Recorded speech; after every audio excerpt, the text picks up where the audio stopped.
ఒకసారి జమానా కాలంలో నేను గోవా వెళ్ళినట్టున్నా. అదే నా ఫస్ట్ టైం అనమాట. వెళ్ళినప్పుడు ఏమైందంటే ఫిష్ ఫ్రై చెప్పుకున్నాం అనమాట ఒక రెస్టారెంట్లో. ఒక్క పీస్ ఫిష్ ఫ్రైకి వాడు 600 తీసుకున్నాడు.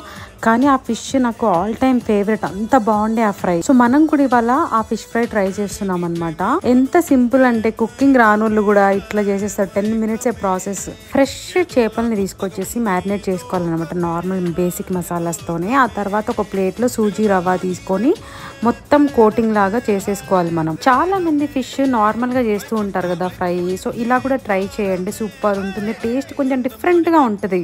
మోస్ట్లీ టొమాటో చారున్నా లేకపోతే వేరే పప్పు అలాంటివి చేసుకొని పక్కన ఫ్రై చేసుకొని తింటే ఇంకా సూపర్ ఉంటుంది, నెక్స్ట్ లెవెల్. మన ఫిష్ ఫ్రై అయితే రెడీ అయిపోయింది. అండ్ మా మమ్మీ చేపల పులుసు కూడా చేశారు. అండ్ నాకు నిజం చెప్పాలంటే చేపల పులుసు ఎంత బాగా నచ్చిందంటే అంత బాగా నచ్చింది. అండ్ మీరు చేపల ఫ్రై ఇలా ట్రై చేస్తుంటే నాకు చెప్పండి.